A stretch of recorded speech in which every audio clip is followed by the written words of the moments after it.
Olá, a todos, né? Queria primeiramente agradecer o convite da Érica, né? Eu já conheço a Érica tem alguns meses, a gente vem, né, trocando algumas conversas aí da experiência fantástica que está acontecendo em Araraquara, né? Da discussão do controle social e da implementação dos serviços. E aí a gente já trocou algumas ideias interessantes, né, sobre a implementação das práticas integrativas, e eu fiquei, né, bastante feliz de estar, né, sendo chamado aí para puxar essa discussão, para trazer algumas reflexões importantes sobre as práticas integrativas no, para atenção primária à saúde, e aqui falar, né, desse potencial das PICs, né, desde a promoção da saúde até a prevenção quaternária.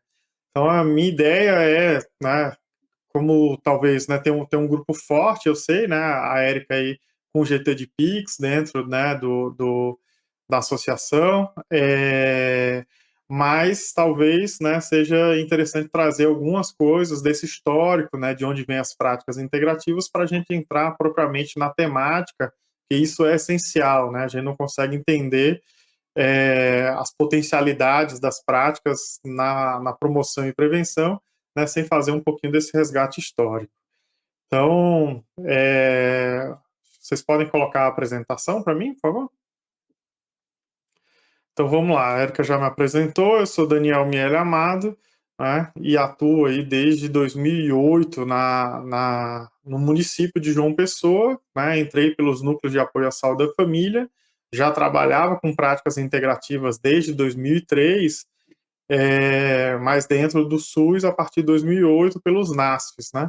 O trabalho que a gente fez em João Pessoa, né, permitiu que se criasse, né, uma coordenação municipal de práticas integrativas e a gente, né, fizesse algumas estruturas, desde fortalecimento da atenção primária com a qualificação dos profissionais de saúde, nessa discussão né, de ampliar as abordagens de cuidado e até a criação de alguns centros de práticas integrativas, como o Equilíbrio do Ser, que hoje é um centro de referência nacional, né, no campo das práticas integrativas. Então, da onde vêm, né, as práticas integrativas?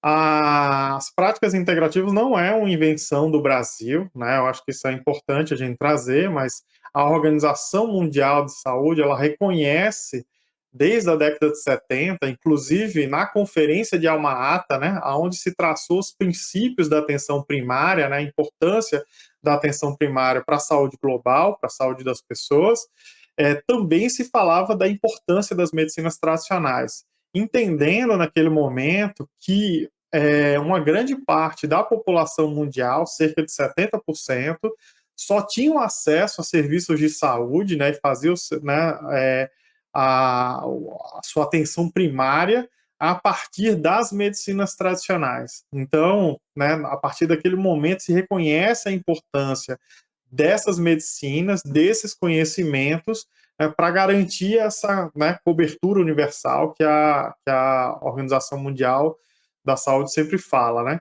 E esse primeiro olhar foi importante para poder valorizar né, esse conhecimento, mas tinha ainda uma visão de que conforme tivesse um aumento da medicina tecnológica, biomédica, né, e acesso a essa ação, né, essa medicina tecnológica, menos se usaria desses conhecimentos tradicionais. O que não aconteceu, né? Porque os países hoje que mais utilizam, né, das medicinas tradicionais complementares e integrativas são os países desenvolvidos. Né? Então, você pega a taxa de utilização de países europeus, né, como a própria Inglaterra, França, Alemanha, Suíça, entre outros, é altíssimo, né, apesar do grande acesso que eles têm à medicina tecnológica, e nos Estados Unidos também. Então, a taxa de utilização de mais de 60% da população utilizando dessas práticas no seu dia a dia de cuidado. E aí foi se percebendo nessa construção, né, de que essas práticas elas tinham uma importância fundamental, né, nos sistemas nacionais de saúde. E aí a Organização Mundial de Saúde ela estabelece uma estratégia, né, de fortalecimento dessas medicinas tradicionais complementares e colocando a importância da sua integração aos sistemas nacionais de saúde.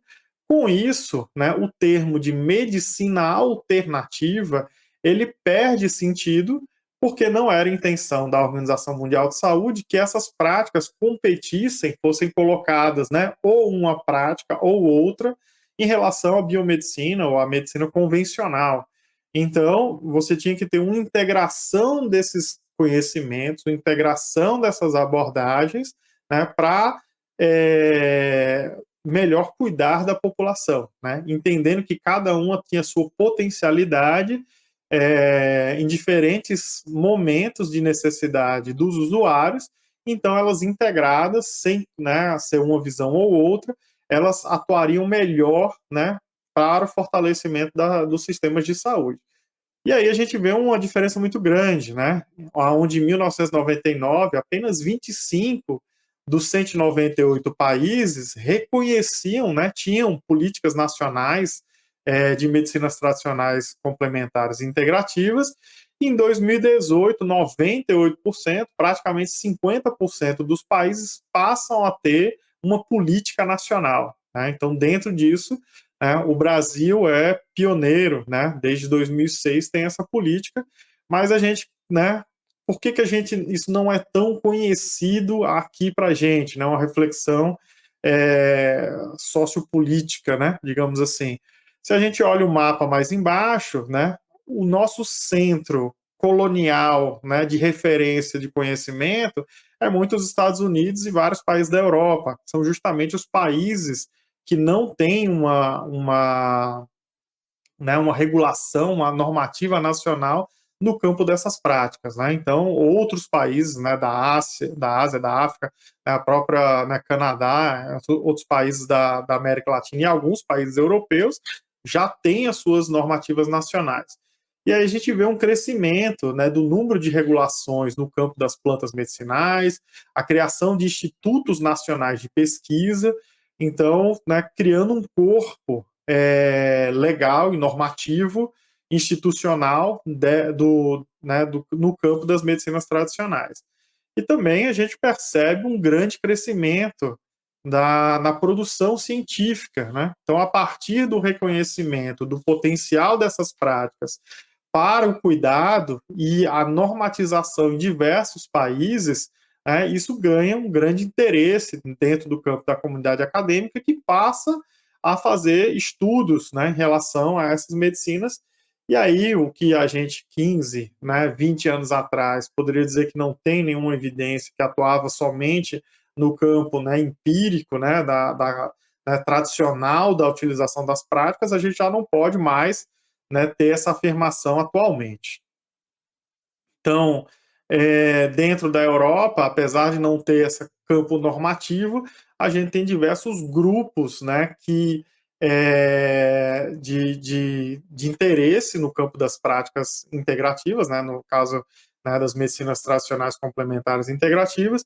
Inclusive, eles desenvolveram uma iniciativa chamada Cambrella, né, que é um grupo de pesquisadores que reuniu mais de 11 países na Europa. Então, né, com os hospitais de ensino de referência dentro da Europa, pesquisando o campo dessas práticas integrativas e também tentando entender que fenômeno era esse. Então, diversos tipos de estudos para caracterizar a utilização das medicinas tradicionais complementares integrativas na Europa. Os Estados Unidos também criou, dentro da sua estrutura, né, do Instituto Nacional de Saúde, um centro específico para o estudo das medicinas tradicionais complementares, né?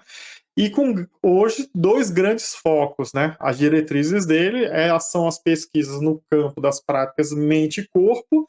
Então a gente vê um grande crescimento, um grande financiamento dessas práticas, incluindo Tai Chi Chuan, meditação, yoga, como também dos produtos naturais. Então um grande investimento de pesquisa no campo das plantas, da suplementos, né, dietéticos, probióticos, entre outras questões que para eles estão dentro desses produtos naturais. Então, só os Estados Unidos, lá em 2018, investiram 142 milhões de dólares em pesquisa.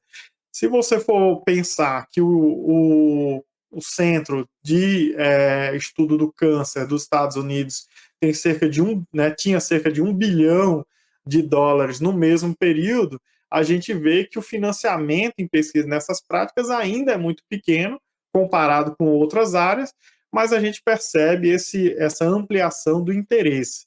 E aí essa divisão é muito importante, por exemplo, nas práticas mente-corpo, né, o intuito deles, né, como prioridade de pesquisa, são práticas para lidar com a dor, né, práticas para lidar com ansiedade, né, estresse e outros sintomas de saúde mental, e também de hábitos de vida saudáveis, né? Então, eles entendem como potencial dessas práticas esses campos que são desafios dentro do entendimento, né, da saúde no país, né, no caso dos Estados Unidos. Os Estados Unidos também, há mais de 20 anos, montou um consórcio americano de saúde integrativa, né? Entre essas instituições, né, são mais de 70 instituições de pesquisa. Agora, existem já algumas instituições do Canadá e do México que fazem parte desse consórcio, mas nós temos, né, nomes conhecidos, né, como Stanford, MD Anderson, né, Thomas Jefferson, John Hopkins, né, o Departamento de Saúde dos Veteranos, Harvard, entre outros, instituições de excelência dos Estados Unidos que hoje pesquisam no campo das práticas integrativas, né? E também a gente vê um crescimento, né, dos fellowships, né, nos Estados Unidos, no campo da medicina integrativa, e eu destaquei aqui dois, né, que são de medicina de família, né, residência em medicina de família com foco em medicina integrativa. Então, a gente está tendo esse crescimento também de discussão nos Estados Unidos e de pesquisa das práticas integrativas no campo da atenção primária, que interessa bastante, né, para a gente aqui no Brasil, pensando nessa integração. E aí, a gente também vê, a partir das pesquisas, um crescimento, né, de guidelines, né, e síntese de evidência apontando as práticas integrativas como práticas importantes para um conjunto de cuidados, né? Então, desde de esse primeiro, né, do American College of Physicians, né, ele vai falar dos tratamentos não farmacológicos, né, no campo das práticas integrativas, ou no campo, né, da dor, e ele já recomenda a utilização de várias das práticas integrativas, desde musicoterapia, acupuntura, yoga, técnicas de manipulação de coluna, tanto para algumas para dor aguda e outros para tratamento de dores crônicas, né? E fazendo uma recomendação a partir né, do padrão grade, né? De forte recomendação para algumas dessas práticas, algumas considerando que existe um baixo risco, mesmo o nível de evidência não sendo mais elevado, e outros porque já tem um nível de evidência, né, de moderado a alto, que também aponta, né, uma forte recomendação para a inclusão das práticas integrativas. Ainda mais quando você compara com o risco das intervenções convencionais, né, como, né, a adição né, ao uso de opioides, e, entre outras questões. Então, né, comparativamente à aplicação de práticas integrativas, com o corpo de evidência que temos atualmente, ele passa a ter uma recomendação forte. Entre outros, o uso da medicação, né, pela Associação Americana do Coração, entre outros guidelines, né, também hoje já são observados nesse campo. E aí, na região das Américas, né, o Brasil apoiou a criação da rede, né, regional das medicinas tradicionais complementares integrativas, que hoje atuam 15 países, né, nessa rede, e também se formou, né, a Biblioteca Virtual em Saúde das Medicinas Tradicionais Complementares Integrativas das Américas. Então, nessa biblioteca virtual, você tem acesso a bancos de pesquisa que já estão filtrados, né, do Lilacs, do PubMed e outras bases, então pode facilitar a busca de pesquisa, né, com alguns termos já filtrados, né, então pode facilitar a busca de evidências no campo das práticas integrativas. E lá também tem acesso a outras questões, como os mapas de evidência, o próprio consórcio acadêmico, tem um banco de regulação das políticas na região das Américas. Então, um conjunto de informações importantes, tanto para profissionais de saúde quanto para gestores. Agora, entrando no nosso cenário aqui do Brasil. Né? Continuando essa parte da pesquisa, no Brasil nós temos mais de 548 grupos, né, de pesquisa na base do CNPq com temáticas de práticas integrativas. Um universo grande, né, quase 60% desses grupos é no campo da pesquisa de plantas medicinais, né, a gente tem bastante pesquisa nesse campo, mas temos grupos pesquisando, né, diversos âmbitos das práticas integrativas, mostrando também, né, que o Brasil tem, né, fortalecido esse cenário das evidências no cenário internacional. A gente conseguiu, em 2018, enquanto o Ministério da Saúde, apoiar a Fundação Oswaldo Cruz na criação de um Observatório Nacional de Saberes e Práticas Integrativas e Complementares em Saúde, o Observa-PIX, e lá eles têm produzido tanto o diagnóstico de como tem acontecido as práticas integrativas no país, quanto também produzido os documentos que apoiam os gestores na implementação das práticas e também dos trabalhadores. E tem feito então lá vocês acham, inclusive, várias discussões teóricas, tem podcast, né, com a Madel Luz, que é uma grande referência no campo, né, das práticas integrativas, que criou o termo de racionalidades médicas em saúde. Então, é um lugar bem interessante de aprofundar os conhecimentos, eu não vou entrar tanto nessa parte, mas uma curiosidade do último boletim, né, é que as PICs foram utilizadas em 2020 por 61,7% dos brasileiros, né, durante a pandemia. Né, foi uma pesquisa realizada pela Fiocruz, pelo ICIT, né, uma pesquisa de abordagem populacional, e que a gente vê o impacto né, da utilização pela população. Né? Então, parte dessa população teve acesso, né, via o SUS, né, mas uma grande parte, né, ainda tem acesso via né, privado. Né? E aí um dado importante é que a população de maior renda e maior escolaridade é a população que tem maior acesso às práticas integrativas. Então, quando a gente discute a implementação das práticas no sistema de saúde, a gente está falando de acesso, né, a essa abordagem de cuidado, a essas, né, opções terapêuticas pela população que menos tem. Né? Então, é uma discussão fundamental. Também apoiamos, né, a criação do consórcio acadêmico brasileiro de saúde integrativa, que tem, né, como desenho, como inspiração o consórcio americano, e hoje também reúne mais de 70 instituições no Brasil, que eles têm produzido vários eventos, né, apoiado a rede das medicinas tradicionais das Américas, e no caso tem, né, também tido várias ações, e tem sido a instituição que tem apoiado a criação dos mapas de evidência no campo das PICs e também o Núcleo de Tradução do Conhecimento. Né? Esse Núcleo de Tradução é uma revista, digamos assim, jornalística que traz várias matérias, né, todas, né, a partir dos estudos de revisões sistemáticas, né, tirada dos mapas, então a partir daí, né, se discute temáticas e traz numa linguagem jornalística para o grande público, né, a gestores, trabalhadores, profissionais e interessados, né, o que a ciência tem falado sobre as práticas integrativas. Então, é um lugar bem interessante de divulgar, de conhecer, né, de uma forma simples, sem você ter que ir lá fazer a sua revisão sistemática, você consegue ter acesso, né, a um conjunto de discussões já realizadas. Né? Os mapas de evidência, né, foram uma metodologia muito importante, um caminho que a gente decidiu realizar enquanto Ministério da Saúde, porque existe essa, né, grande mito, né, de que não tem nenhuma evidência no campo das práticas integrativas. Isso se repete em vários lugares, né? Inclusive o professor Nelson da Unicamp fez uma pesquisa muito interessante, né, dizendo assim, o discurso baseado em evidência e a prática baseada no preconceito. Né? E nessa pesquisa ele perguntava para as pessoas, né, tais práticas você conhece? Conheço, né? O que você acha? Tem evidência? Não tem?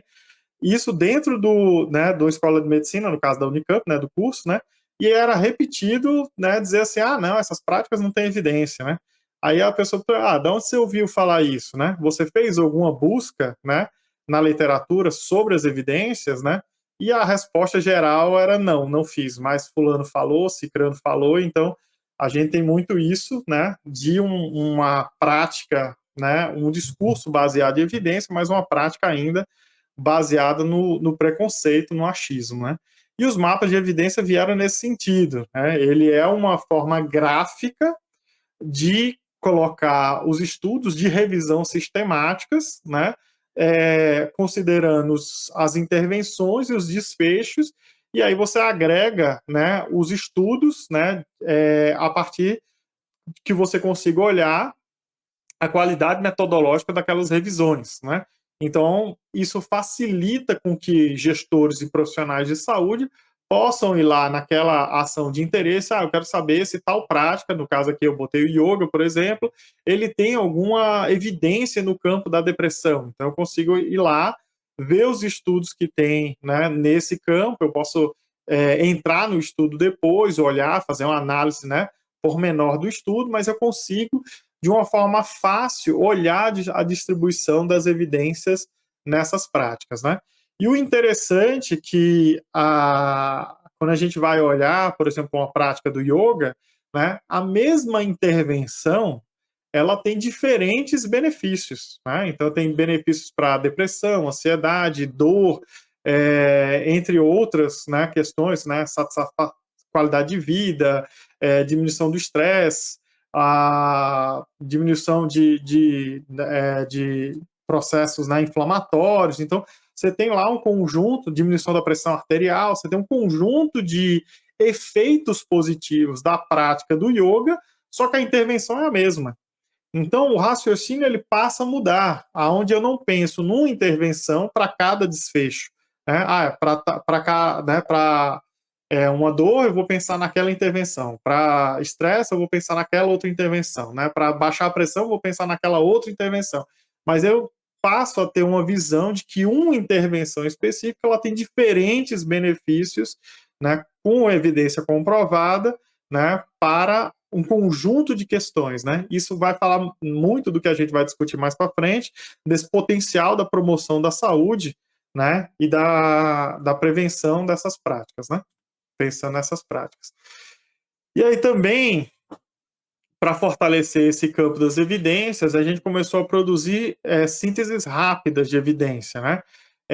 E aí ele segue o pico, né? Então eu vou pensar desde a população, a intervenção e o desfecho, né? Então eu vou escolher alguma coisa mais específica. No caso, a gente escolheu, né, as principais práticas que a gente tinha naquele momento para algumas intervenções de interesse da gestão, e a partir daí foi produzida essas sínteses rápidas.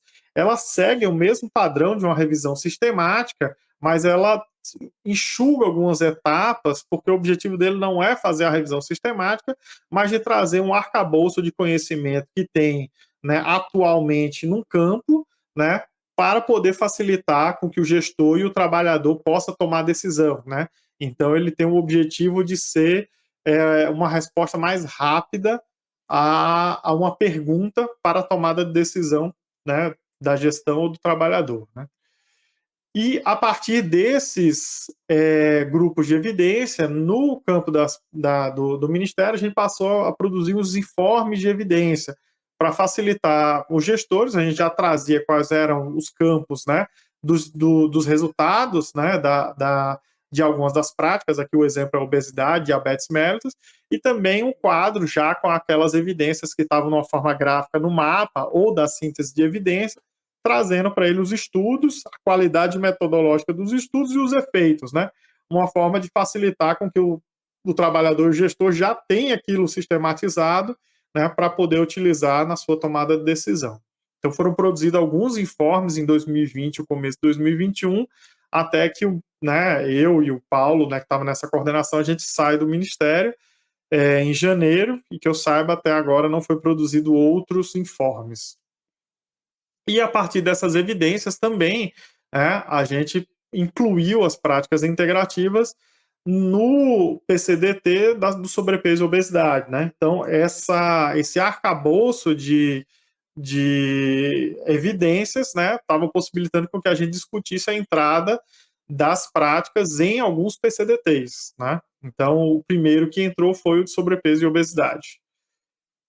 E aí, falando um pouco do histórico aqui da implementação dessas práticas, né, as práticas elas não foram uma decisão, né, de um gestor que tirou da cabeça e ele vai e implementa aquelas práticas dentro do sistema de saúde, né? Ele vem a partir das conferências nacionais de saúde essa solicitação, e a primeira conferência, né, onde se traz a importância das práticas integrativas foi na oitava conferência, em 1986, e ali onde estava se traçando os princípios e as diretrizes do SUS, né, uma das deliberações foi, né, a introdução de práticas alternativas, o nome era esse naquela época, de assistência à saúde no âmbito do serviço de saúde, possibilitando ao usuário o acesso democrático de escolher a terapêutica preferida. Isso é muito importante quando a gente pensa em atenção primária, porque o sucesso, né, de qualquer plano terapêutico é a pactuação disso, a elaboração conjunta, né, com o usuário. Né? Não adianta a gente, enquanto profissional de saúde, querer propor um plano terapêutico se isso não está sendo construído, acordado com o usuário, né, que vai estar tomando essas decisões. Né? Inclusive, a gente tem na discussão do uso racional de medicamentos, que a adesão terapêutica, né, ao medicamento, ao fármaco, é hoje em torno de 50%, né, por diversos fatores. Né? Então, a adesão ao tratamento é muito baixo quando a gente, né, pensa no custo que a gente tem e o quanto que está sendo gasto em medicamentos, pensando que vários desses medicamentos os usuários levam para casa, mas por diversos motivos não tomam aquela medicação, não adere ao tratamento, aquela medicação ela vai ser perdida. Né? Então, a gente tem um alto custo, né, para uma adesão baixa. Né? Então, a escolha terapêutica ela é algo fundamental. Claro que ela tem que ser fundamentada. Você não vai escolher uma terapêutica que não vai ter benefício algum. Né? Então, você tem que ter essa possibilidade né, de ter a certeza de que aquele plano terapêutico terá benefícios para a pessoa. Né? E aí, nas conferências subsequentes, né, a nona, a décima primeira, até na última, a 16ª, né, você tem uma repetição dessas recomendações, né, de fortalecimento, né, da política de práticas integrativas quando ela é publicada, e a ampliação, né, das práticas, das abordagens, né, dentro das conferências. Então a gente, né, pode dizer que essa construção, essa solicitação vem das conferências nacionais de saúde a partir então desse processo democrático de construção do SUS. E aí, já em 1900, eu falei das conferências, né, a de 86, mas em 1988, né, já se cria, né, a partir das resoluções da Comissão Interministerial de Planejamento, né, a possibilidade de ter serviços com essas práticas. Né? Então, serviço de acupuntura, né, tinha as normas, serviço de homeopatia, de plantas medicinais, serviços de práticas de saúde alternativas em saúde mental, e o termalismo social e crioterapia, para as resoluções que tinham naquele momento. Mas aquilo não se tornou uma política, né? Não tinham diretrizes, não tinha, né, uma ação indutora do Estado. Então, em 2003, né, com a reformulação de diversas políticas dentro do Ministério, inclusive a de atenção primária, né, um grupo de associações, né, médicas e de outros profissionais vieram ao Ministério solicitar que se fosse formulada uma política nacional de medicina natural e práticas complementares.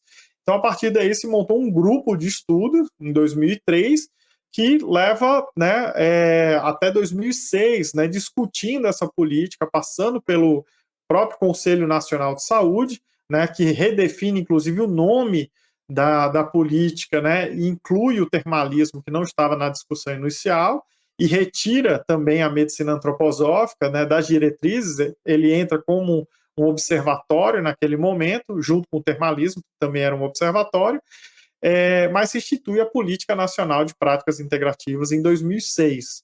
Né?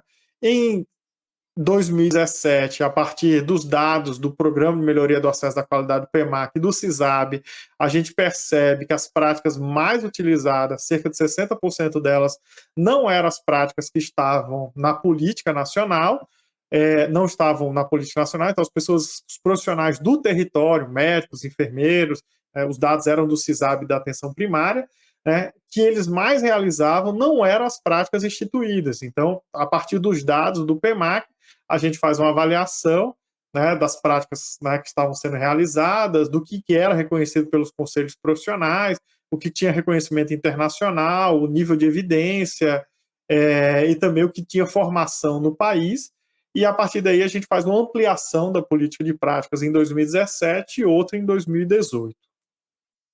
Então, esse que é o histórico das portarias, eu não vou me atentar a isso, mas tem desde portarias de criação dos procedimentos, então a gente passa a observar o que acontece no sistema, a criação do SENES para saber quais são os estabelecimentos, e em 2008 a criação dos núcleos de apoio à saúde da família, que falava da inclusão das práticas integrativas como atividade desses núcleos. Né?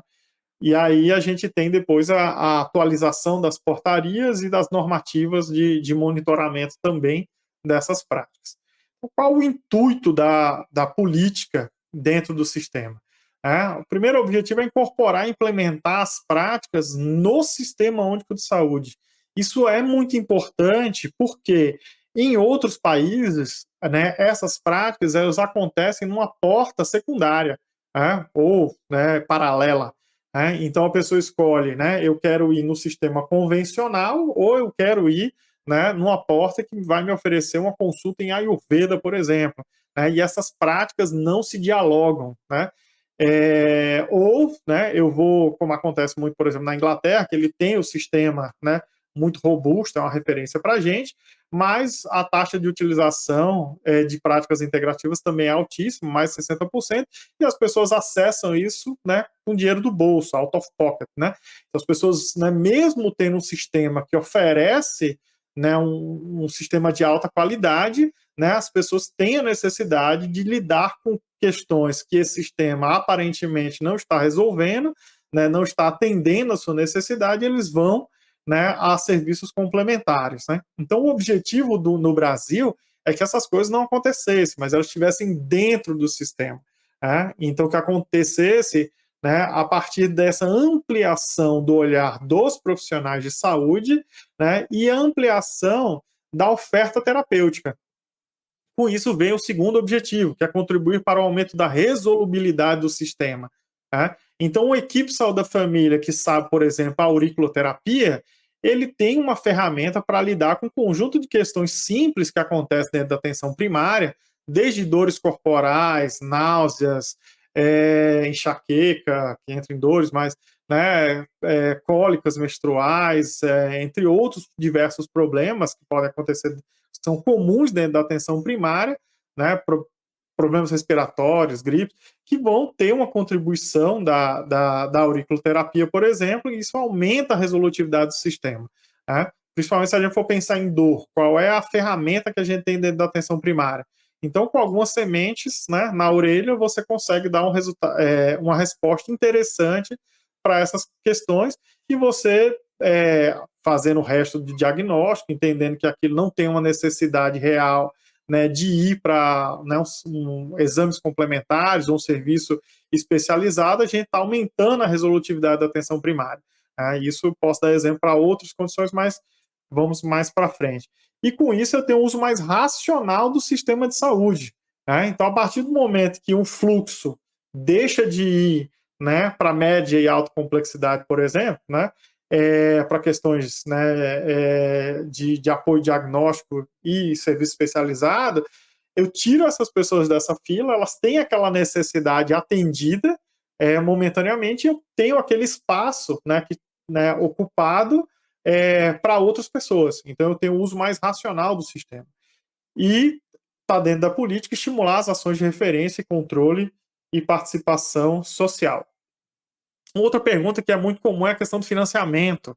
tem muitas dúvidas em relação a isso, inclusive um convidado de vocês, que foi o meu chefe, né, o Erno, né, quando chegou lá no Ministério da Saúde, ele chegou assim: Daniel, não, vou logo ser sincero, não gosto das práticas integrativas, não acho que tem evidência, e eu não acho que a gente tem que gastar dinheiro com isso.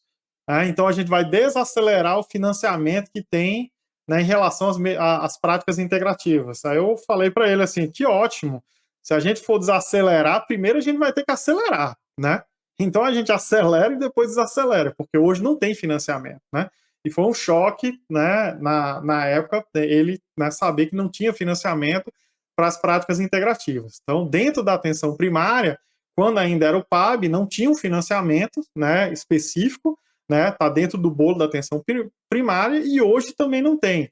Né, as práticas integrativas não estão, né, especificadas, né, no componente de captação, é óbvio, nem na parte de qualidade, né, os critérios de qualidade do Previne.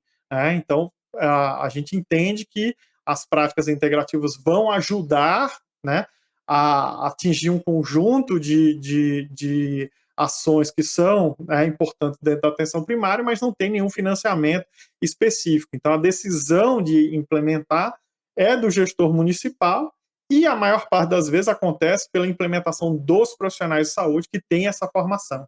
Já na média e alta complexidade, a gente tem 3 procedimentos da acupuntura, né, que são pagos, que é a sessão de acupuntura com aplicação de ventosa e moxa, sessão de acupuntura com inserção de agulha e sessão de eletroestimulação. Mas vocês podem olhar o valor, né? Ele basicamente paga as agulhas e olhe lá. Então não tem propriamente um financiamento. E o cálculo que a gente tem, né, na média dos anos é em torno de 2,7 milhões de reais, que dentro dos 17 bilhões da atenção primária ou dos 40 bilhões da média e alta complexidade, é um valor irrisório. Né? Então, até a Fiocruz fez um estudo que esses 2,7 milhões correspondia a 0,008% daquilo que se gasta em média e alta complexidade em procedimentos. Então, né, achar que as práticas integrativas têm um impacto financeiro no SUS é desconhecer o financiamento do SUS. E aí, qual é a realidade hoje, né? Então, hoje a gente tem 17 mil, né, estabelecimentos de saúde que ofertam práticas integrativas, sendo que 15.600 estão na atenção primária. Então, a atenção primária é o grande lugar de oferta das práticas integrativas, e a gente está distribuído aí em 78% dos municípios, e todas as capitais oferecem práticas integrativas. Essa realidade era bem diferente, né? Em 2008, a gente tinha pouco mais de 660 serviços cadastrados no CENES, e esse número vai crescendo ano a ano, apesar de não ter um financiamento, a gente observa esse crescimento, e o número está aqui 11.600, porque isso é o que está cadastrado no CENES. Quando a gente passa a avaliar os procedimentos realizados, a gente chega nesse número de 17 mil estabelecimentos. Justamente porque, às vezes, o gestor não cadastrou aquele serviço de atenção primária ou qualquer outro, né, como fazendo práticas integrativas, mas os profissionais estão lá realizando. E a gente vê também um crescimento no número de procedimentos realizados. Aqui o cenário nacional, então a gente tem, né, um número de práticas sendo realizado na média e alta complexidade, né, 1.400.000 procedimentos e 1.300.000, né, na atenção primária. Então, né, apesar a maior parte dos serviços estarem na atenção primária, os serviços de média e alta complexidade são responsáveis por uma grande parte do acesso, né, dessas pessoas, né? Em termos de volume de atendimento. Mas a gente tem cerca de 13 procedimentos para cada 1.000 habitantes, né? Então a gente tem uma oferta ainda muito pequena, pensando no tamanho da população. E essa variação de procedimentos varia muito de estado para estado, né, de região para região, e a gente fez esse comparativo para acompanhar. A política já não é mais só uma política nacional. Hoje a gente tem 11 estados com políticas de práticas integrativas, alguns estados que têm financiamento diferente, né, do órgão federal, eles têm previsto financiamento para as PICs nos seus planos anuais, e alguns estados estão discutindo a implementação dessas práticas, mas agora a gente entra propriamente dentro da nossa discussão. Mas eu achava que a gente precisava entender do que a gente estava falando bem, com propriedade para a gente entrar nessa discussão.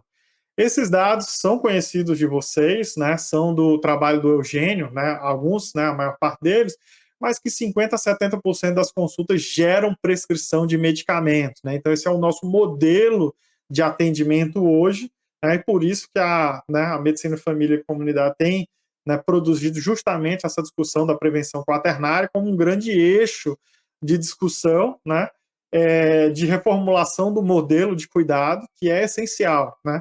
Então, 40% dos hipertensos não precisam de medicação como primeiro tratamento, isso está no protocolo do Ministério da Saúde, né, só que eles saem medicados.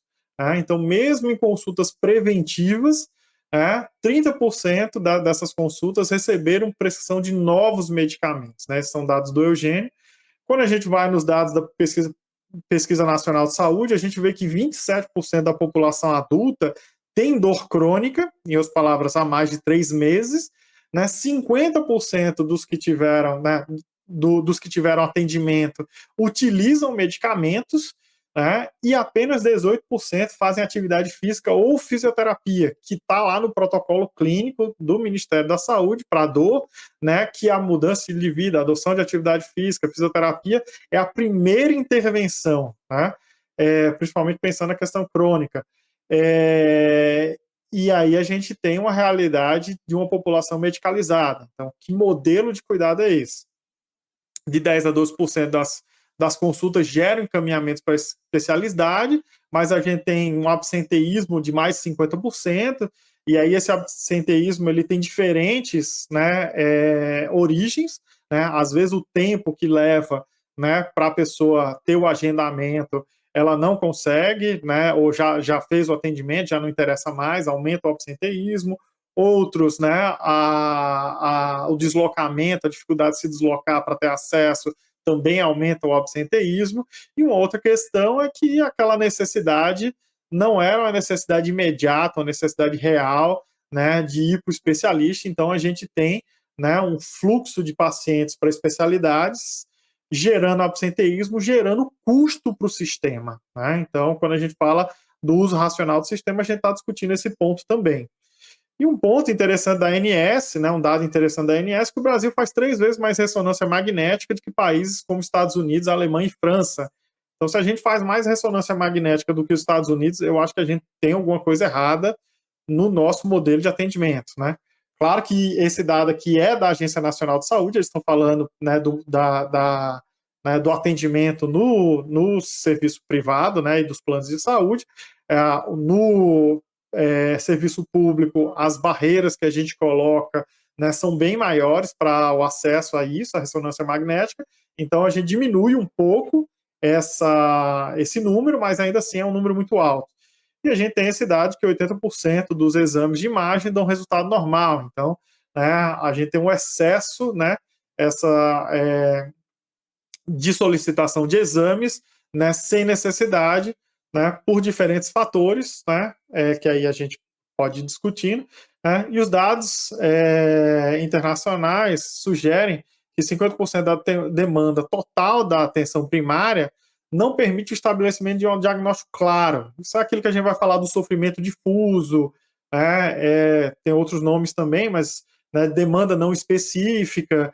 Então, a pessoa chega com um certo sofrimento ou necessidade de saúde dentro do serviço, né, e o profissional não tem ali, né, claro, né, se aquilo é uma coisa mais emocional, uma coisa física, e num primeiro momento você não vai ter como fechar, estabelecer um diagnóstico para pensar num plano terapêutico, né?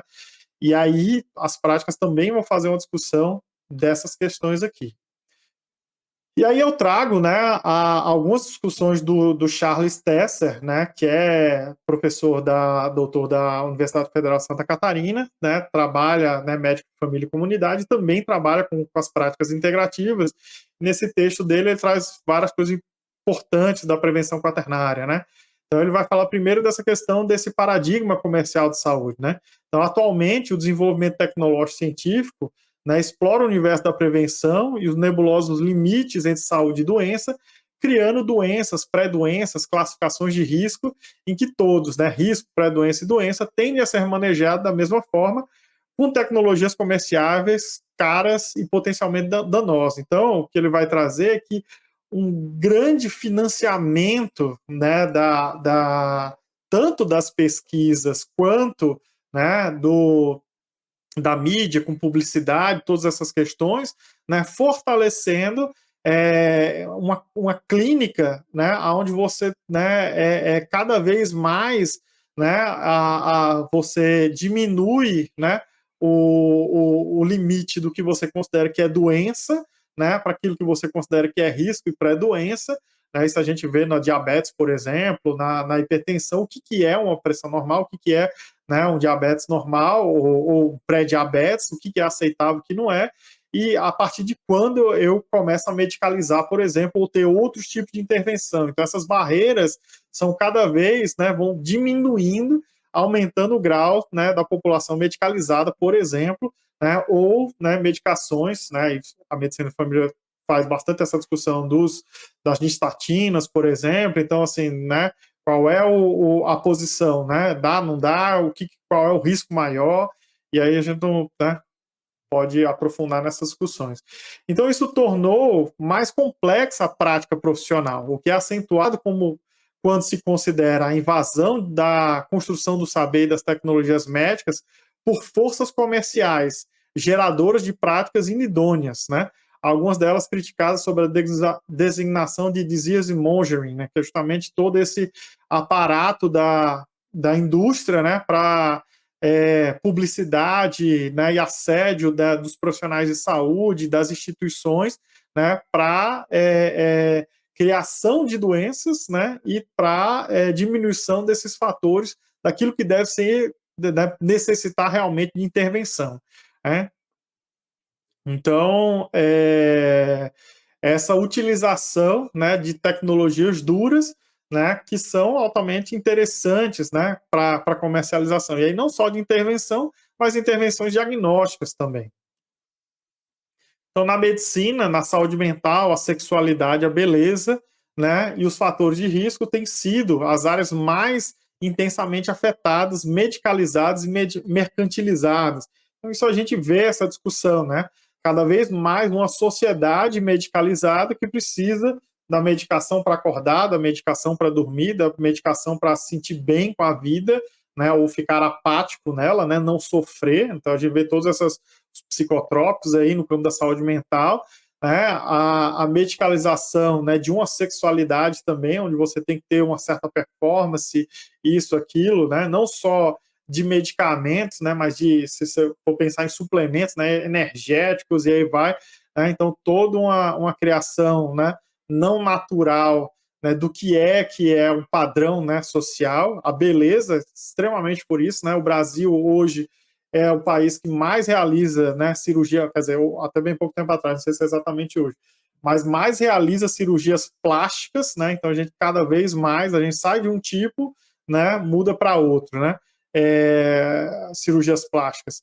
E os fatores de risco também, né, cada vez mais medicalizados também, né, então toda essa discussão vai gerar justamente a discussão da prevenção quaternária, né? Então, o Illich, né, o Tesser, né, vai citar ele, que ele traz 3 tipos de dano, né, para essa discussão, né? Então, a iatrogenia clínica, onde o dano direto à pessoa deriva da intervenção médica, né, e que recentemente levou, né, os Estados Unidos a ser, aqui ele estava colocando em 2012 a terceira maior, hoje já é a maior causa de morte nos Estados Unidos, a iatrogenia, né? Até eu tenho um artigo de um farmacêutico que ele vai calcular o risco, né, de você entrar no serviço de saúde sem nada, né, saudável, e sair com alguma coisa, alguma lesão, e o risco, né, de você participar de esportes radicais, né? Considerando a frequência, né, do dano, né, pratique esportes radicais, não vá num serviço de saúde, né? Então, claro, né, isso leva a gente a refletir o que a gente está fazendo em nossa prática. A gente tem uma iatrogenia cultural, né, então a destruição do potencial cultural, da segurança e dos recursos autóctonos, né, dos leigos para a administração de cuidado de boa parte de sofrimentos, adoecimentos, dores e conflitos comuns na vida pessoal. Então, vocês, médicos de família, vão saber exatamente isso, que qualquer, né, desconforto, dor de cabeça, qualquer tensão emocional, qualquer problema, vira uma necessidade de consulta, né, médica dentro da atenção primária, né? Então, se criou essa estrutura, né, de necessidade social que sobrecarrega o serviço, sobrecarrega o profissional de saúde, tanto que o nível de burnout dos médicos de família na atenção primária, né, é exatamente igual de um médico dentro da UTI, né? Então, os estudos aí de saúde mental do pessoal lá da UFRJ vai trazer essas questões, né, mostrando o alto grau de esgotamento dos profissionais. E a gente tem uma causa, né, dessa iatrogenia cultural como um fator importante nessa questão. E a heterogeneia social, que é justamente essa transformação desarmônica nas relações nos papéis sociais dos doentes, né, tornando os indivíduos apassivados e angustiados, né? Então, quando a gente tira essa capacidade das pessoas do seu autocuidado, né, de conhecer o seu corpo, de ter ferramentas para lidar com um conjunto de questões, né, do dia a dia, que são da vida, isso passa a ser uma necessidade médica, né? A gente cria um fluxo enorme para o serviço de saúde e uma necessidade premente do profissional de saúde de atender aquela necessidade, né? E aí a pergunta que fica, né? Quais são as ferramentas que o profissional de saúde vai ter que lidar, né, com essa questão? E ainda há que se destacar, né, o Tessa continua trazendo, que o dano derivado do excesso de prevenção, né, e a ansiedade dos efeitos psicossociais, dos testes, dos falsos positivos, intervenções desnecessárias e potencialmente complicadas, derivado dos falsos positivos. Então, você tem um falso positivo que gera a necessidade de outros exames mais complexos, né, inclusive com possibilidade, né, de uma intervenção física, né, que gere dano na pessoa, é maior, né, vai aumentando, né, uma falsa segurança também dos falsos negativos, né, então tem uma iatrogenia dos procedimentos preventivos em si também, né, com a conversão de sadios em doentes em uma escala populacional, né, então essa discussão da atenção primária, uma vez por ano eu tenho que fazer rastreio de todo mundo, de todas as mulheres, né, como padrão, né, ou de outros exames. Eu vou fazer exame de sangue quantas vezes? A cada 6 meses, né? Então, e aí cria-se protocolos que não tem base científica muitas vezes, né? Para criar um fluxo para dentro do serviço, né? De um excesso de busca, né? De rastreamento, né? Que muitas vezes é danoso à população, gera altos custos para o sistema, e uma alta carga de trabalho para os profissionais de saúde, que, como eu falei, adoecem mais do que a população que eles estão cuidando, né? Isso é um dado, acho que, importante, né? Que ser profissional de saúde, né, você aumenta os riscos, né, a chance de você desenvolver um conjunto de doenças maior do que a população que você está cuidando muitas vezes, né? Então, isso faz a gente pensar nesse modelo de atendimento que a gente tem. Então, qual é o papel das PICs, né? O papel das PICs não é a substituição da intervenção. Eu não vou mudar, né, uma medicação por uma agulha, né? Então, eu vou tirar aqui, né, né, o anti-inflamatório aqui, né, com analgésico que eu daria aqui para dor, né? Agora eu vou botar uma agulha e uma semente, né, na orelha. O que potencialmente já é importante pela diminuição dos riscos que a gente tem, né, e dos efeitos colaterais da medicação. Não quer dizer que isso não é uma possibilidade interessante, mas esse não é o papel dela, né? E sim uma mudança na percepção, né, uma percepção crítica do que é saúde pelos profissionais e usuários, né? Então, as racionalidades médicas, que é a medicina tradicional chinesa, o Ayurveda, o próprio uso das plantas medicinais, não é uma racionalidade, mas a medicina antroposófica, faz você pensar, eles trazem conceitos, no seu bojo, na sua concepção do que é saúde, menos intervencionista, mais de uma harmonia, do corpo, das potencialidades curativas do corpo, e desse equilíbrio do indivíduo com o seu meio, né? Essa pensamento, né, essa abordagem de cuidado, ela é muito importante, né, quando a gente pensa na intervenção, né? A nossa intervenção biomédica, a gente parece que esquece que o medicamento, ele não tem apenas aqueles efeitos, né, ele não só interage lá, né, chave fechadura com aquelas células, né, que estão, né, responsáveis por fazer lá diminuir a pressão arterial, né, diminuir ali a glicemia, né, sanguínea. Então, eles vão ter um efeito sistêmico no organismo, eles vão interagir em outras partes do organismo, né, e isso vai gerar outras questões que não era aquilo que era a minha intenção principal. Então, todo medicamento, né, ele vai gerar os danos, né, no organismo. E isso são, né, os efeitos colaterais. Populacionalmente, eu vou calcular, né? Tantas pessoas vão ter isso, tantas pessoas vão ter aquilo, e eu tenho que calcular o risco. Será que o risco de não controlar a diabetes, né, é, é maior do que não tomar a medicação? Ou de tomar a medicação, né, vai trazer mais benefícios do que os riscos prováveis de que aquele medicamento vai trazer a longo prazo, né? Esse pensamento, ele parece que não se torna natural dentro da biomedicina por ser a nossa principal intervenção, né? A nossa capacidade terapêutica dentro do nosso modelo de cuidado, ele está muito baseado no medicamento, no fármaco. Então, eu não vou questionar o uso dele, né, e os potenciais riscos, né? Eu vou, né, entender que ele tem benefícios, né? E isso é importante colocar na balança. Quando eu tenho outras opções terapêuticas, como eu falei lá em cima, né? A meditação, né, como uma prática de intervenção, será que aquela pessoa tem interesse em fazer aquela prática? Né? Quais são os riscos que ele tem de fazer a meditação? Né? Ficar mais calmo, talvez. Então, eu passo a ter outras opções terapêuticas e eu passo a relativizar a utilização de outras intervenções que podem ser danosas, né?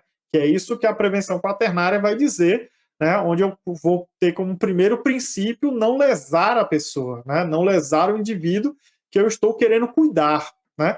Mas quando a única intervenção que eu tenho, a necessidade do paciente, né? Muitas vezes eles já chegam com o diagnóstico pronto na cabeça deles, né? Do Dr. Google, e uma necessidade de tratamento imediata, né, o profissional ele fica refém, né, de lidar com essa questão. E aí, lógico, né, na medicina família e comunidade, vocês têm várias ferramentas de abordagem social, de abordagem familiar, de fazer, né, essa escuta, né, e essa conversa, essa intervenção educativa com a pessoa, inclusive para negar um tratamento e dizer assim, olha, isso que você está querendo aqui não vai ser legal, por isso, por isso, por isso. Então, isso tem evoluído bastante, né, no campo da medicina, família e comunidade, que é essencial, mas a partir do momento que eu tenho outras opções terapêuticas, eu tenho, né, mais espaço para lidar com essa necessidade de cuidado dos sujeitos. Né, porque ele sair com a negativa, por exemplo, de qualquer tipo de intervenção, ele pode sair frustrado também, né? Então, é esse jogo da necessidade do paciente, né, com aquilo que, né, discussão do plano terapêutico, né, com aquilo que o profissional de saúde traz. Então, não é só substituir a intervenção, mas é um conjunto de benefícios. E as práticas integrativas trazem isso no seu bojo, esse paradigma, né, do autocuidado apoiado, né? Então, eu trago um conjunto de ferramentas, a meditação, yoga, tai chi chuan, biodança, danças circulares, entre outras práticas, né, que aquilo vai servir para o meu autocuidado, né? Aquilo vai me dar elementos, ferramentas para trazer essas mudanças de hábitos de vida. Então, uma das coisas mais difíceis que tem é você convencer a pessoa, né, a mudar qualquer tipo de hábito. Né? Mudar o hábito de uma pessoa é a tarefa mais difícil que você tem. Tanto que tem vários estudos aí que vão dizer assim, a trabalhar com mudança alimentar, né, é pouco efetivo dentro da atenção primária, né? Os profissionais têm pouca capacidade de realmente transformar essa mudança. Exatamente porque tem poucas ferramentas para lidar com isso. E aí, um estudo da meditação bem interessante, ele vai falar que quem faz meditação, por exemplo, ele tem uma maior propensão para o autocuidado, inclusive melhorando a adesão terapêutica a medicamentos, né? O que é um ponto interessante. Porque ao pensar mais em si, no seu autocuidado, né, né, ter essa sensibilidade no seu dia a dia, até a utilização correta do medicamento passa a ser importante nesse processo de autocuidado. Né? Então, ele não, a própria meditação ajuda nesse sentido também. E pessoas que fazem meditação, por exemplo, têm mais facilidade para começar hábitos de vida, né, de atividade física, por exemplo, né, de mudança alimentar, justamente por esse estímulo ao autocuidado. Né? E um autocuidado apoiado por quê? Né? Não é a pessoa está deslocada do sistema, diga que existem grupos, né, assim, eu faço as minhas práticas, então eu não vou no serviço de saúde. Né? Me desloco, me desconecto do serviço de saúde, que tem uma visão diferente de mim, então eu faço uma outra coisa. Aí eu estou fazendo prática alternativa, não prática integrativa. Né? Então, essa relação do profissional com a comunidade, com os indivíduos, é fundamental. Mas cada indivíduo vai ter hábitos diferentes, né? Por exemplo, eu não gosto, né, de meditar propriamente dito, sentar, ficar parado e meditar, né? Eu gosto mais de movimento, né? Então, por exemplo, eu tenho mais familiaridade com o Tai Chi Chuan, que é uma prática meditativa também em movimento, do que prática, por exemplo, do yoga e meditação, que tem uma tendência maior a você ficar parado. Então, você ter um leque de ofertas terapêuticas é importante para lidar com cada indivíduo, porque o objetivo das práticas integrativas não é ser mais uma intervenção, né, que vá trazer danos àquela pessoa. Né? Se ele tem que ser, né, prescreve lá, você vai ter que meditar 3 vezes por dia, meia hora por, né, cada vez que vai fazer, está aqui sua prescrição. Isso se tornar um inferno dentro da vida da pessoa, o que a gente está fazendo? A gente está sendo iatrogênico também dentro do processo de cuidado da gente. Né? As práticas integrativas elas podem ser também iatrogênicas. Né? Então, é importante ter essa sensibilidade, que na consulta das práticas integrativas, né, tem muito esse desenvolvimento, né, dessa pactuação, né, com o sujeito e os grupos da comunidade de um conjunto de questões, né, daquilo que é melhor para ele, para aquela comunidade. Né? E as práticas integrativas vão trazer muito essa questão do bem-estar como foco. Né? E aí o coordenador municipal de São Paulo, que era o Emílio, né, até pouco tempo, ele é médico, acupunturista também, e aí ele vai falar assim, nos grupos de práticas integrativas, né, desde Taichuan tem muito lá, eles têm mais de acho que 80% das unidades com práticas integrativas, com alguma prática. Depois vale a pena vocês conhecerem lá a experiência do município de São Paulo. Mas desde de ofertas de yoga, desde ofertas de Tai Chi Chuan, várias outras ofertas, as pessoas fazendo esse conjunto de práticas, muitos dos relatos das pessoas, né, trazidos, né, que as pessoas não estavam fazendo meditação, né, yoga, Tai Chi Chuan, para baixar a pressão, para diminuir o peso corporal, para diminuir a dor. Eles faziam porque se sentiam bem. Né? Isso é um aspecto fundamental, porque quem vai para o serviço de saúde querendo ficar bem? Muitas vezes a gente não quer ficar mal, né? Então a gente não quer adoecer, mas ter uma prática que desenvolva e gere esse bem-estar, ele é fundamental, inclusive, para gerar vínculo com a própria unidade, né, de saúde. Então as práticas integrativas trazem essa questão do bem-estar como um ponto fundamental e geram também esse efeito, né, de uma maior aceitação de si. Né? Então, por exemplo, alguns grupos que eram para redução de peso, por exemplo, com yoga, né, as pessoas relatavam que mais importante, depois de um tempo fazendo a prática, do que o peso corporal que estava diminuindo, era a aceitação que a pessoa tinha de si mesma ao se olhar no espelho, essa sensação de bem-estar.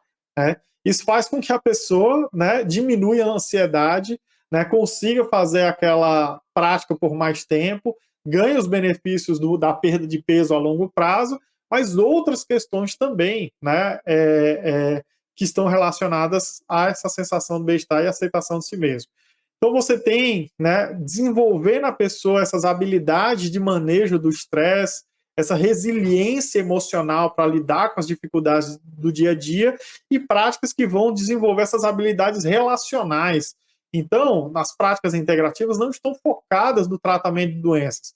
O conjunto de práticas, eu vou falar mais para frente, tem um objetivo clínico, sim, mas outros vão lidar com essas questões relacionais, né, e de resiliência, né, de lidar com as questões da vida, que são fundamental ter essas ferramentas.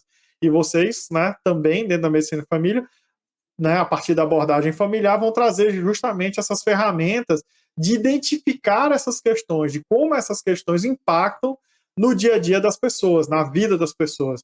Mas as práticas integrativas vão trazer ferramentas para as pessoas desenvolverem essas habilidades, né? Então, eu creio que, na minha visão, é uma integração fundamental as PICs, né, com a abordagem familiar.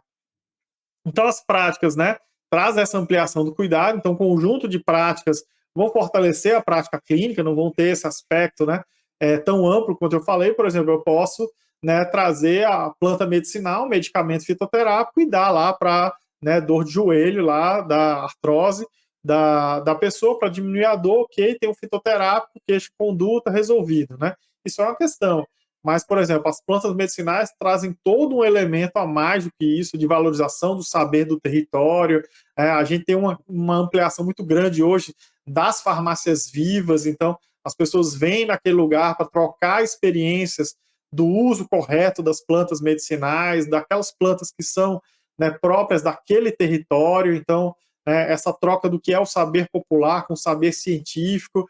Então, todas essas questões, né, também ampliam a adesão ao tratamento, ampliam essa possibilidade de um autocuidado apoiado, né, inclusive para a identificação correta das plantas, porque tem gente que usa uma planta que é muito parecida com a outra, mas ela não é terapêutica, ela muitas vezes é só bonita, digamos assim, ela é para espaços urbanos. Aqui em Brasília, por exemplo, tem uma planta que parece muito com a pata de vaca, que é usado para baixar a glicemia. Só que as que tem espalhado por Brasília não é pata de vaca. Então você vê um monte de gente pegando aquela planta, fazendo seu chá, só que a planta que tem aqui, ela é tóxica, né? Então a pessoa vai ter uma intoxicação porque está usando a planta errada.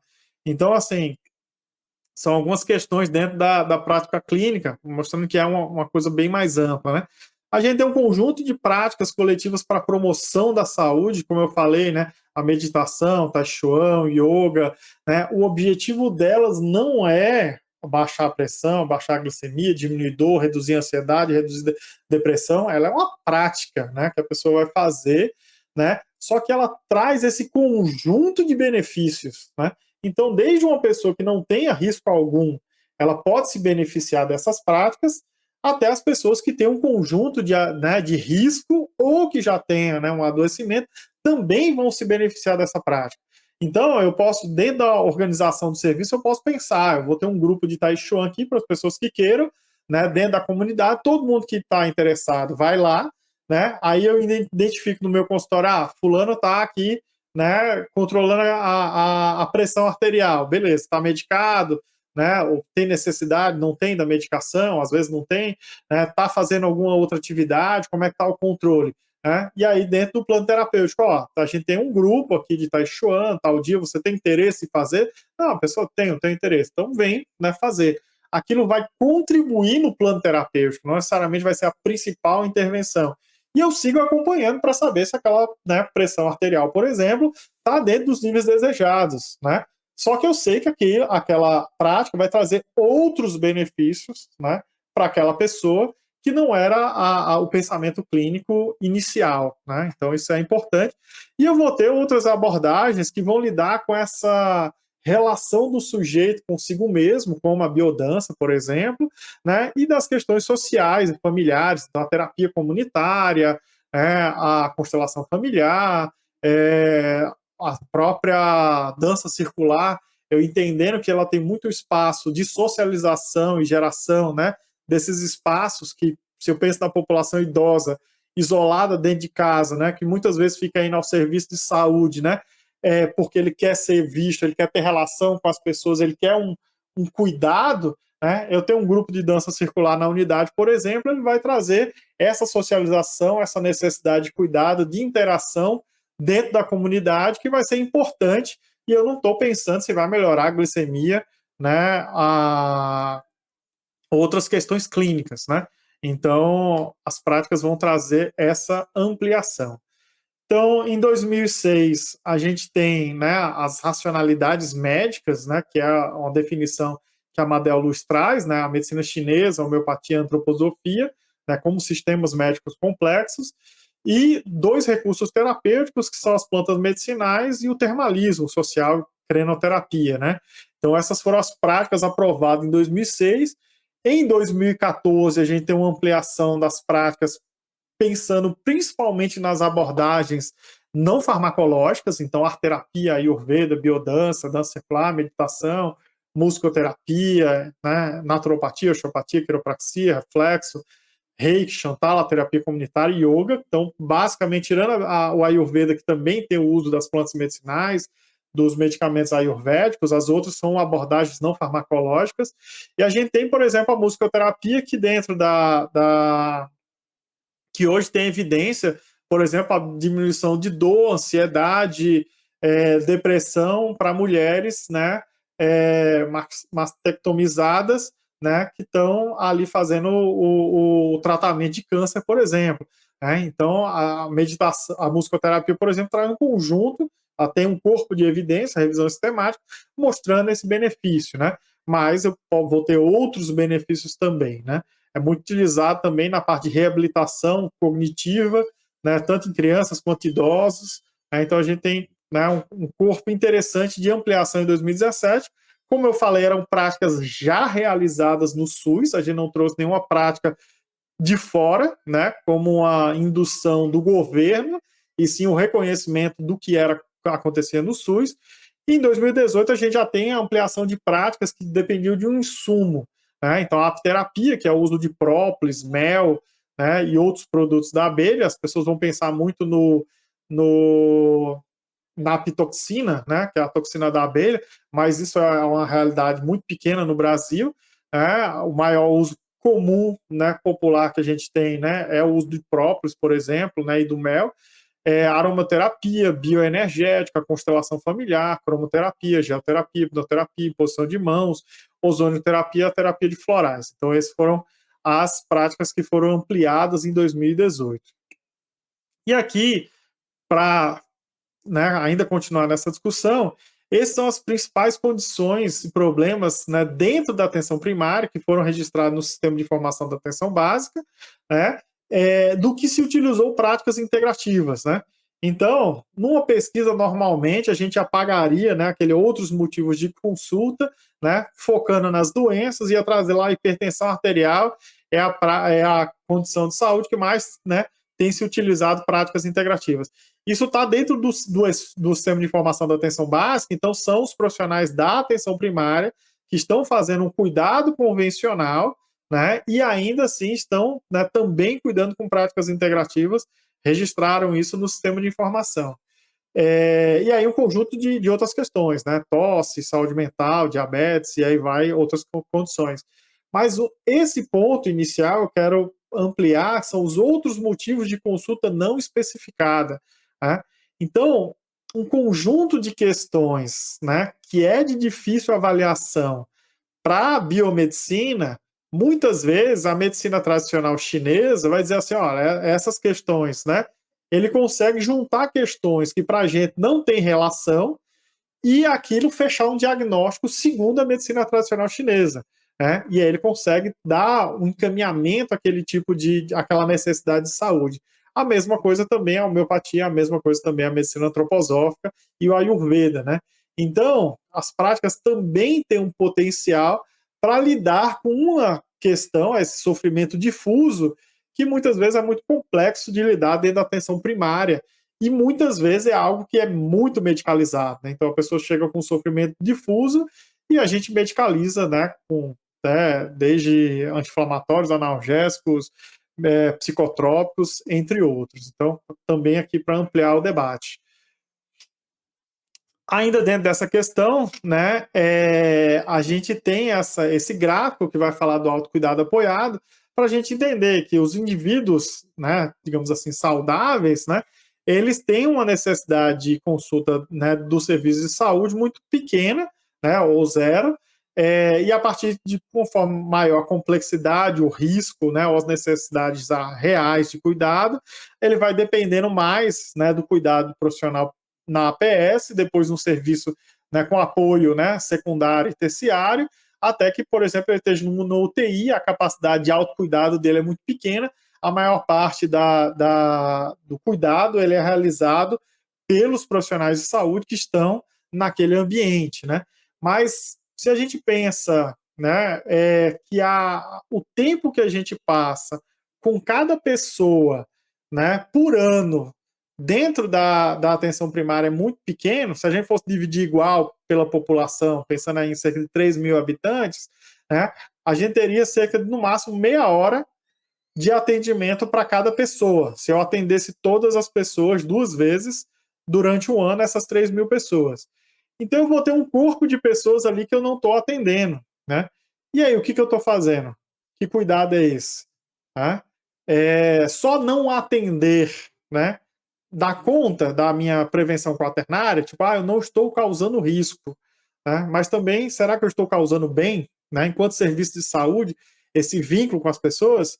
Então, nas práticas integrativas, a gente vai trazer um pouco essa discussão que trazer ferramentas de autocuidado apoiado para que a comunidade tenha ferramentas, né, inclusive de cuidado eu aprendo a chantala, por exemplo, e posso fazer no meu filho, né, ou filha, diariamente, né, essa técnica, que vai trazer um conjunto de benefícios. Eu não dependo de levar no serviço, imagina levar no serviço todo dia para receber uma técnica de cuidado. Então, quanto mais a comunidade ela entende que com poucas ferramentas, e aí, por exemplo, tem crescido bastante as técnicas de automassagem, né, que são nos pontos de acupuntura, né, para lidar com questões simples, né, como a cólica menstrual, uma dor de cabeça do dia a dia, né, apertar alguns pontos de gatilho para lidar com essas questões, e eu deixar de tomar aquele famoso medicamento que está na bolsinha, né, da maior parte das mulheres, né, como algo comum, né, do dia a dia.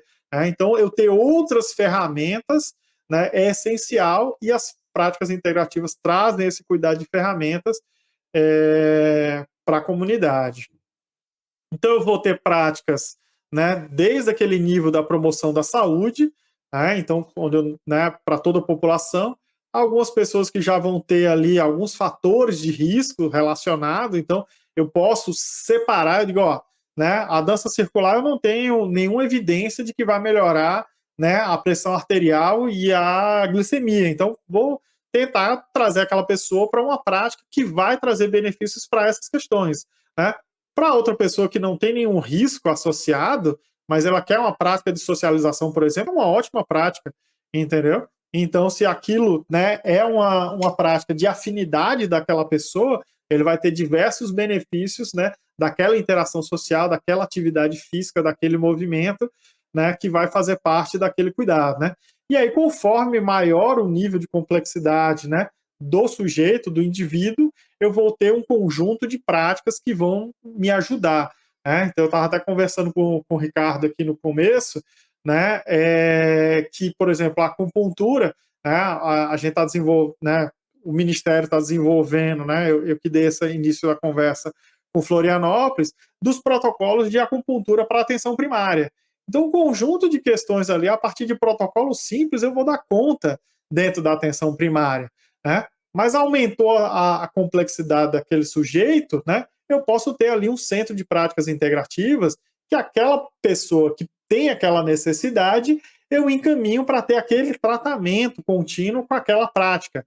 Mas eu tenho uma ferramenta dentro da atenção primária, a partir desses protocolos, por exemplo, de um cuidado para alguém que está necessitando. Mas eu também tenho naquela mesma unidade, né, ou dentro do território, não precisa ser na unidade, eu posso ter na associação de moradores, eu posso ter na academia da saúde, eu posso ter no centro de práticas integrativas, outras práticas, né, coletivas, né, onde eu vou ter, né, que eu posso, né, utilizar, por exemplo, aquele grupo de idosos cheio de dores, né, que está lotando a unidade, eu tenho 60 idosos lá, eu monto um grupo, por exemplo, né, de interação entre eles, né, com a prática de yoga, por exemplo, o Tai Chuan, e eu tiro aquela, né, tem uma melhora efetiva da dor, por exemplo, além de outras questões, e eu tiro essa necessidade de cuidado individual da minha unidade. Então, eu resolvo parte do fluxo, liberando, né, o profissional para lidar com outras questões de saúde, né, que também precisam de atenção. Isso quer dizer que eu nunca mais vou atender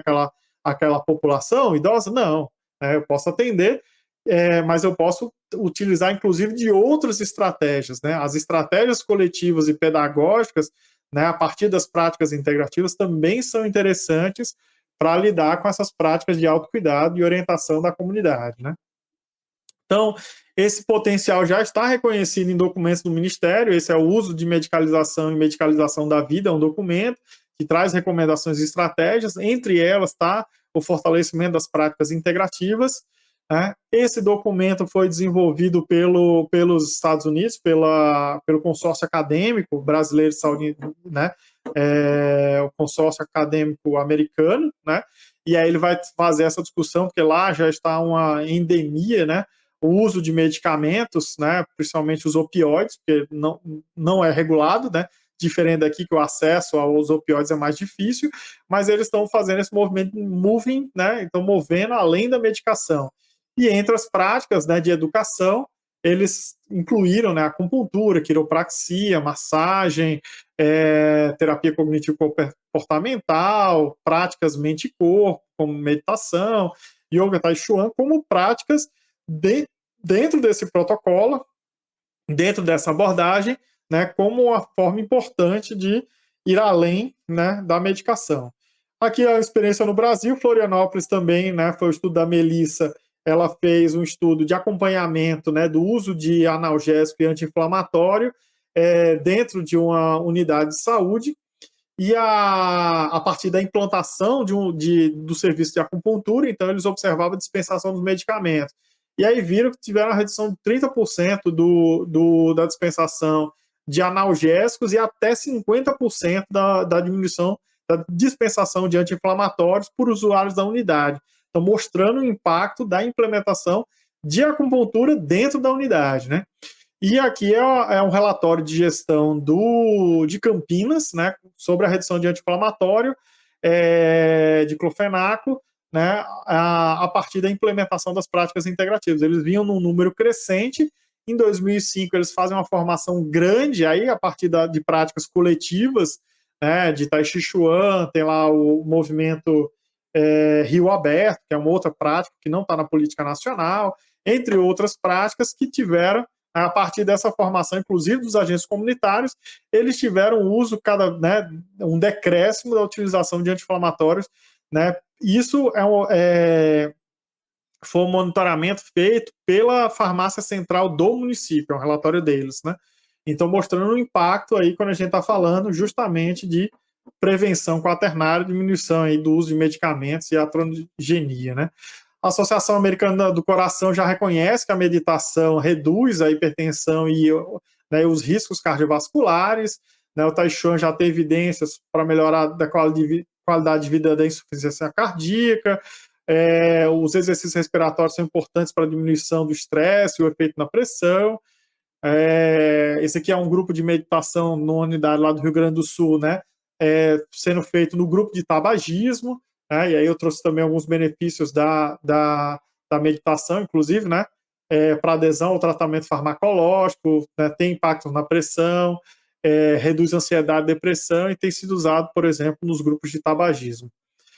Então, o modelo de cuidados com as PICs, ele, né, amplia essa abordagem centrada na pessoa, ele traz diagnósticos, sintomas que são inespecíficos para a medicina convencional, inclusive os diagnósticos que são tradicionais da medicina tradicional chinesa já estão no CID-11, né, então mostrando esse reconhecimento dessa abordagem da MTC. A gente tem uma ampliação da oferta terapêutica para queixas comuns da atenção primária em outros pontos da rede de atenção à saúde. A gente tem um fortalecimento do autocuidado apoiado e a gente tem a formação de redes cuidadoras. Esse é um ponto que, nesses grupos, por exemplo, é fundamental.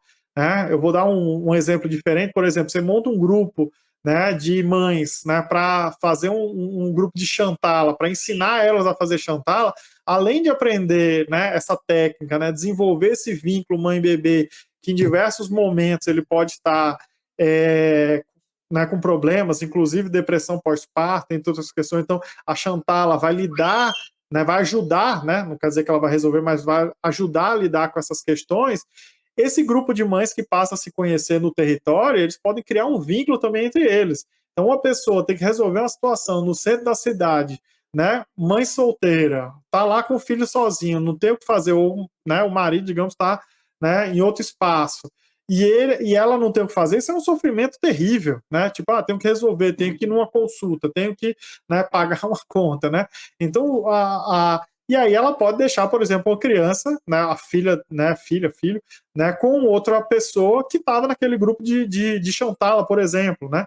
Porque é uma pessoa que ela vê, que ela confia, que ela desenvolveu um vínculo dentro da unidade, né? Então, isso pode, né, também um exemplo dessa rede cuidadora, né? E a pessoa vai lá resolver o seu problema porque deixa, né, com uma pessoa que ela confia, né, por ter trocado esse vínculo na unidade, né? É um exemplo somente.